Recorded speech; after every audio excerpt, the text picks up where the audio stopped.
ಈ ವರ್ಷ ನೀವು ಯಾರ್ಯಾರು ನೀಟ್ ಕೌನ್ಸಿಲಿಂಗ್ನ ಅಟೆಂಡ್ ಮಾಡ್ತಾ ಇರಾ, ಎಕ್ಸ್ಪೆಷಲಿ ನಮಗೆ ಗೋರ್ಮೆಂಟ್ ಕೋಟಾ ಸೀಟ್ಸೇ ಬೇಕು ಅಂತ ವೆಯ್ಟ್ ಮಾಡ್ತಾ ಇರಲ್ಲ, ನಿಮಗಂತೂ ಡೆಫಿನೆಟ್ಲಿ ಈ ಒಂದು ನ್ಯೂಸ್ ಕೇಳಾದ್ಮೇಲೆ ನೀವೆಲ್ಲರೂ ಕೂಡ ಖುಷಿ ಪಡ್ತೀರಾ.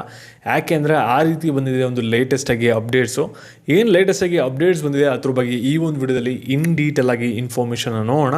ಅದಕ್ಕಿಂತ ಮುಂಚೆ ಚಾನಲ್ ಸಬ್ಸ್ಕ್ರೈಬ್ ಮಾಡ್ಕೊಂಡಿಲ್ಲ ಅಂದರೆ ಸಬ್ಸ್ಕ್ರೈಬ್ ಮಾಡ್ಕೊಳ್ಳಿ. ಹಾಗೆ ಪ್ರತಿಯೊಬ್ಬರು ಕೂಡ ವಿಡಿಯೋಗೊಂದು ಲೈಕ್ ಕೊಟ್ಬಿಟ್ಟಾನೆ ವಿಡಿಯೋಕ್ಕೆ ಸ್ಟಾರ್ಟ್ ಮಾಡಿ. ಇಲ್ಲಿ ಈ ವರ್ಷ ನಿಮ್ಗೆಲ್ಲರಿಗೂ ಕೂಡ ಒಂದು ಆತಂಕ ಇರೋದು ಒಂದು ಕಟ್ ಆಫ್ ಬಗ್ಗೆ.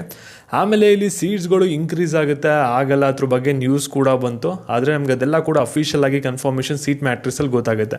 ಮತ್ತು ಡೀಮ್ಡ್ ಯೂನಿವರ್ಸಿಟಿದು ಕೂಡ ಕೆಲವು ಸೀಟ್ಸ್ಗಳು ಬಂದುಬಿಟ್ಟು ಗೌರ್ಮೆಂಟ್ ಕೋಟಾ ಕನ್ವರ್ಟ್ ಆಗುತ್ತೆ ಅಂತಲೂ ಕೂಡ ನ್ಯೂಸ್ ಇದೆ. ಅದು ಕೂಡ ನಮಗೆ ಸೀಟ್ ಮ್ಯಾಟ್ರಿಕ್ಸಲ್ಲಿ ಆ್ಯಡ್ ಅಪ್ ಆಯಿತು ಅಂದರೆ ನಿಮ್ಗೆ ಆ ಒಂದು ಡಾಟಾನ ವೆರಿಫೈ ಮಾಡಿದ್ರೆ ಹೋದ ವರ್ಷದಕ್ಕೂ ಈ ವರ್ಷದಕ್ಕೂ ಕೂಡ ಗೊತ್ತಾಗುತ್ತೆ. ಅದೆಲ್ಲ ಸ್ವಲ್ಪ ಡಿಸ್ಕಷನ್ ಲೆವೆಲಲ್ಲಿದೆ, ಇನ್ನೂ ಫೈನಲ್ ಏನು ಕೂಡ ಬಂದಿಲ್ಲ. ಆದರೆ ಇವಾಗ ಲೇಟೆಸ್ಟಾಗಿ ಒಂದು ಅಪ್ಡೇಟ್ ಬಂದಿದೆ. ಏನು ಅಪ್ಡೇಟ್ ಬಂದಿದೆ ಅದು ತಿಳ್ಕೊಳ್ಳೋಕ್ಕಿಂತ ಮುಂಚೆ ಈ ಒಂದು ವಿಷಯದ ಬಗ್ಗೆ ನೀವು ತಿಳ್ಕೋಬೇಕು. ಏನಂದರೆ 2018 ಕೆಲವು ಸ್ಟೂಡೆಂಟ್ಸ್ಗಳು ಅಡ್ಮಿಷನ್ ಆಗ್ತಾರೆ.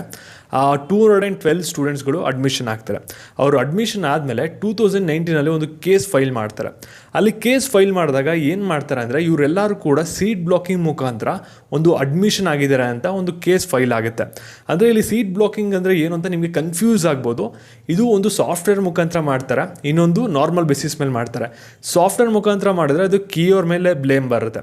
ಇವಾಗ ಏನು ಆಗಿರೋದಂದರೆ ಇಲ್ಲಿ ಕಾಲೇಜವರೇ ಇನ್ವಾಲ್ವ್ ಆಗಿ ಮಾಡಿಸಿರೋದು ಅಂತ ಇಲ್ಲಿ ಆರೋಪ ಬಂದಿರೋದು. ಅಂದರೆ ಇವ್ರು ಏನು ಮಾಡ್ತಾರೆ ಅಂದರೆ ಇಲ್ಲಿ ಜಾಸ್ತಿ ಮಾರ್ಕ್ಸ್ ತೆಗೆದಿರೋಂಥ ಸ್ಟೂಡೆಂಟ್ಸ್ಗೆ ಅವ್ರ ಕೈಲಿ ಆಪ್ಷನ್ ಎಂಟ್ರಿ ಮಾಡಿಸಿದ್ವಿ ಅವ್ರ ಕಾಲೇಜ್ಗಳಿಗೆ. ಆಮೇಲೆ ಅವ್ರನ್ನ ಏನು ಮಾಡೋದು ಅಂದರೆ ಇಲ್ಲಿ ಲಾಸ್ಟು ಅಡ್ಮಿಷನ್ ಆಗೋ ಹಂತಕ್ಕೆ ಬಂದಾಗ ಅವ್ರದ್ದು ಸೀಟ್ನ ಕ್ಯಾನ್ಸಲ್ ಮಾಡ್ಕೊಬಿಡೋದು. ಆ ಒಂದು ಸೀಟ್ನ ಬಂದ್ಬಿಟ್ಟು ಲೋ ಮಾರ್ಕ್ಸ್ ತೆಗೆದಿರ್ತಾರಲ್ಲ ಅವ್ರಿಗೆ ಅದನ್ನ ಪೇಯ್ಡಾಗಿ ಕೊಡೋದು.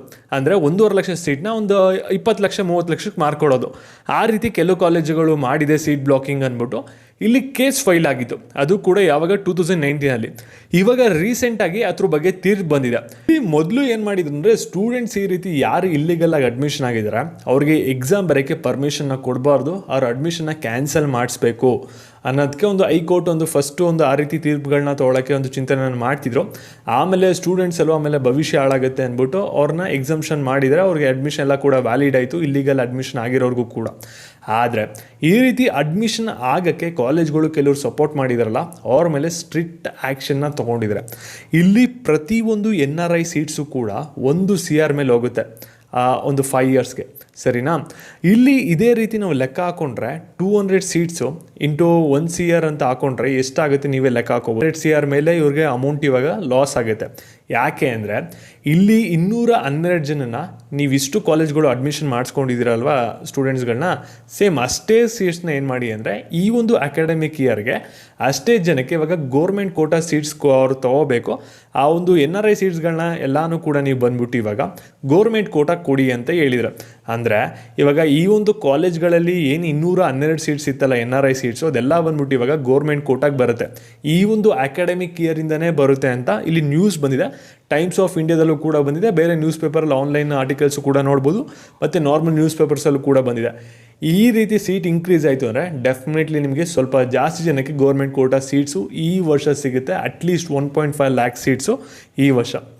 ಮತ್ತು ಈ ಒಂದು ವಿಡಿಯೋನ ಎಲ್ಲರಿಗೂ ಕೂಡ ಶೇರ್ ಮಾಡಿ. ಪೇಯ್ಡ್ ಮೆಂಬರ್ಶಿಪ್ ಬೇಕು ಅಂದರೆ ಮಾತ್ರ ಈ ಒಂದು ನಂಬರ್ಗೆ ವಾಟ್ಸಪ್ ಮಾಡಿ. Thank you.